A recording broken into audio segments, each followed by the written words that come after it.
सुप्रभात बच्चों। आप सभी का कक्षा 9वीं में स्वागत एवं अभिनंदन है। आप सभी को मैंने पाठ्यक्रम का ये पीडीएफ भेजा था, जिसको आज मैं आप लोगों को एक्सप्लेन करूंगा।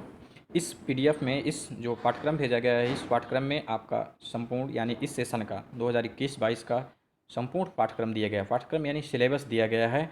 इस सिलेबस में ये बताया है कि हमें किस टाइम में, किस समय में, किस मंथ में कौन सा चैप्टर्स को पढ़ना है, और हमारे पीरियोडिक टेस्ट का फर्स्ट का क्या सिलेबस होगा, पीरियोडिक टेस्ट सेकंड का क्या सिलेबस होगा, यानी जो आवधिक परीक्षाएं होती हैं फर्स्ट सेकंड थर्ड, आपका जो एनुअल एग्ज़ाम होगा क्या सिलेबस होगा, कहाँ से पूछा जाएगा, इस सब बातें आपको बताई गई हैं। यहाँ आपको ये भी बताया है अंक विभाजन, यानी जो आपके मार्क्स मिलते हैं वो कैसे होंगे। तो जो अपठित गद्यांश है, तो ये आपका जो दिया है कक्षा 10वीं का है, और आप इसको और ऊपर जब करेंगे तो नीचे आपको मिलेगा कक्षा 9वीं का सिलेबस। तो ऐसे आप ऊपर करते जाइए और आपका ये आपका पेज नंबर 7 से शुरू होता है, 7 से कक्षा 9वीं का। सीधे लिखा है नवोदय विद्यालय समिति नोएडा, पाठ्यक्रम विभाजन 2021-2022, विषय हिंदी व पाठ्यक्रम, क्योंकि आपका जो पाठ्यक्रम है यानी जो कोर्स है वो बी कोर्स चलता है, कक्षा 9वीं।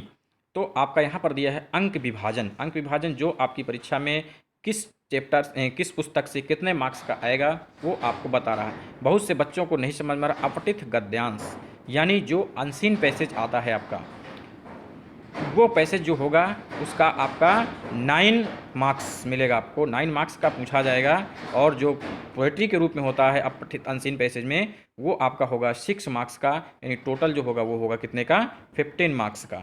इसके बाद है व्याकरण। व्याकरण यानी ग्रामर, केवल पाठ्य पुस्तक पर आधारित, जो आपकी पाठ्य पुस्तकें होती हैं, जैसे आपका संचयन है और आपकी स्पर्श है, इन चैप्टर्स से, इनके जो चैप्टर्स के अंदर जो व्याकरण है उस व्याकरण के आधारित होगी, वो होगी आपकी कितने की, 15 मार्क्स की।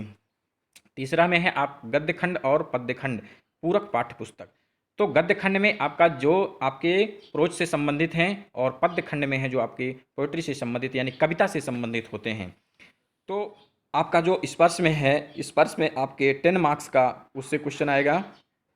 पद्य यानी जो कविता से है वो 10 का है, और पूरक पाठ्य पुस्तक यानी जो संचयन है वो आपकी 5 मार्क्स की, यानी 12 हो जाएगा, 25 मार्क्स की ये पूछे जाएंगे।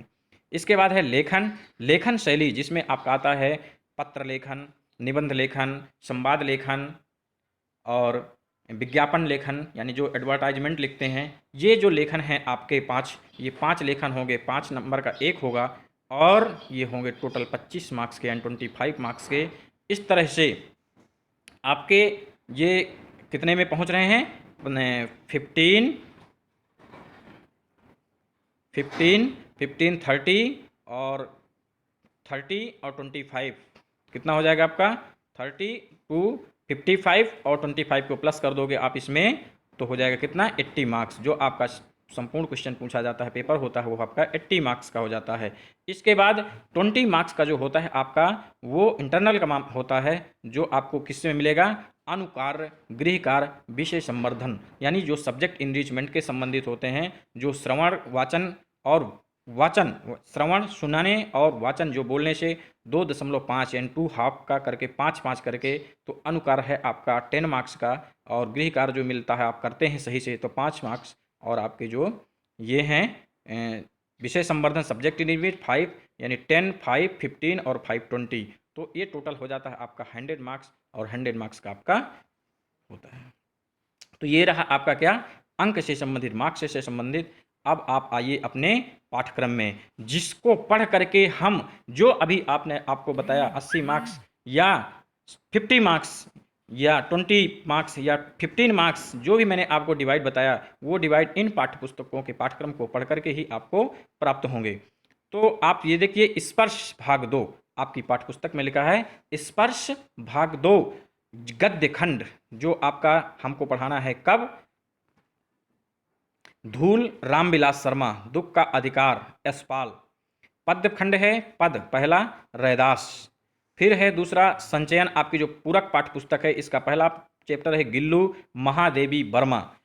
तो इस तरह से आप जब लेखन शैली में आएंगे तो पहला ही आपका होगा वर्ण विच्छेद। वर्ण विच्छेद में जब हम वर्ण विच्छेद आपको पढ़ाएंगे तो हम आपको पूरा एक्सप्लेन करेंगे। वर्ण विच्छेद, वर्तनी, रा का विभिन्न रूप, अनुस्वार, अनुनासिक, नुक्ता, पत्र लेखन, अपठित गद्यांश यानी अनसीन जो पैसेज होते हैं, अनसीन पैसेज, वो आपको पढ़ाएंगे। तो जब हम इन चीज़ों को पढ़ाएंगे उस समय हम आपको एक्सप्लेन करेंगे। ये आपका पाठ्यक्रम था जिसको विषय में मैंने आपको बताया। आपका दूसरा जो है जुलाई के मंथ में, तो ये आपका है एवरेस्ट मेरी शिखर यात्रा, बछेंद्री पाल द्वारा रचित है। पद्यखंड रहीम के दोहे रहीम द्वारा रचित है।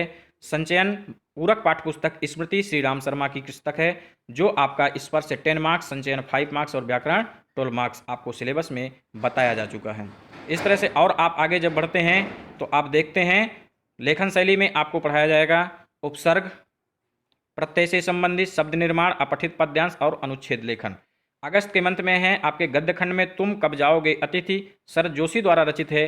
पद्य खंड है आदमी नामा, नजीर अकबरी के द्वारा रचित है। इस तरह से आप देखेंगे कि आपका जो पूरक पुस्तक है दो, तो कल्लू कुम्हार की ऊना कोटी विक्रम सिंह द्वारा रचित है। और व्याकरण में आपको संधि, विराम चिन्हों का प्रयोग, ये आपको कब पढ़ाया जाएगा,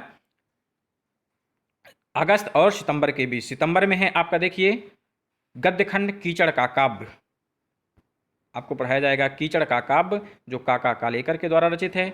पद्य खंड में एक फूल की चाह श्री राम शरण गुप्त के द्वारा रचित की गई है। और आगे बढ़ते हैं हम, जो पूरक पाठ्य पुस्तक है उसमें संचयन 2 से हम पढ़ाएंगे मेरा छोटा सा निजी पुस्तकालय धर्मवीर भारती। आपका इसमें लेखन होगा चित्र वर्णन। अब हम जब चित्र वर्णन पढ़ाएंगे तो हम आपको पूरा एक्सप्लेन करेंगे चित्र वर्णन क्या होता है, संवाद लेखन क्या होता है, इसमें क्या है, इसके बारे में मैं आपको जब इस चैप्टर को पढ़ाऊंगा उसका एक्सप्लेन करूंगा। अब आप बढ़िए अक्टूबर के महीने में आपका आएगा गद्य खंड में धर्म की आड़, जो गणेश शंकर विद्यार्थी द्वारा रचित है। और पद्य खंड में है गीत अगीत रामधारी सिंह दिनकर।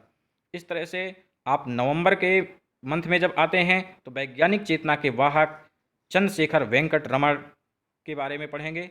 और पद्य खंड में आप अग्निपथ हरिवंश राय बच्चन द्वारा रचित पढ़ेंगे। हामिद खां, जो आपकी संचयन पुस्तक है, हामिद खां के बारे में पढ़ेंगे। व्याकरण और रचनात्मक लेखन में कारक और औपचारिक अनौपचारिक पत्र लेखन के बारे में पढ़ेंगे।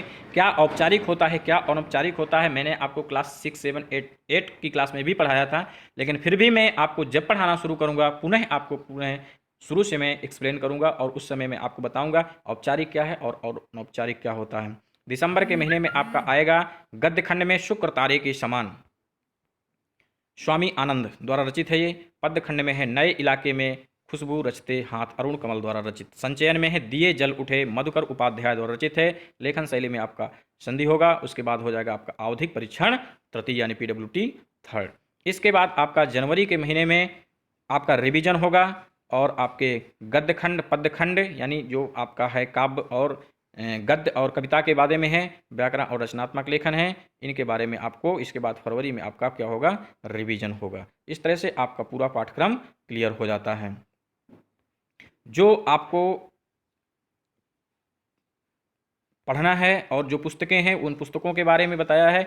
स्पर्श भाग 1, संचयन भाग 1, हिंदी व्याकरण और रचना, सूचना यानी जो इन्फॉर्मेशन नोटिस दी गई है, निम्नलिखित पाठकों से किसी भी प्रकार के प्रश्न नहीं पूछे जाएंगे। निम्नलिखित पाठ केवल पठन के लिए है, कौन सा, धूल रामविलास शर्मा। इस चैप्टर से आपके प्रश्न नहीं पूछे जाएंगे एग्जाम में, केवल आपकी बौद्धिक क्षमता के विकास के लिए, मानसिक विकास के लिए आपको ऐसे चैप्टर्स दिए गए हैं जिनको आपको पढ़ना है। वैज्ञानिक चेतना के वाहक चंद्रशेखर वेंकट रमण, इससे भी कोई भी चैप्टर से प्रश्न नहीं आएगा, केवल आपको पढ़ने के लिए दिया गया है। गीत अगीत कुल्लू कुमार की ऊना कोटी, और आगे देखिए मेरा छोटा सा निजी पुस्तकालय, इन चैप्टर्स में आपका प्रश्न नहीं पूछे जाएंगे। तो इस तरह से आपका जो सिलेबस था वो आपको बताया मैंने, ये आपकी सिलेबस था, इसके आधार पर आपको पूरा सेशन पढ़ाया जाएगा। धन्यवाद बच्चों।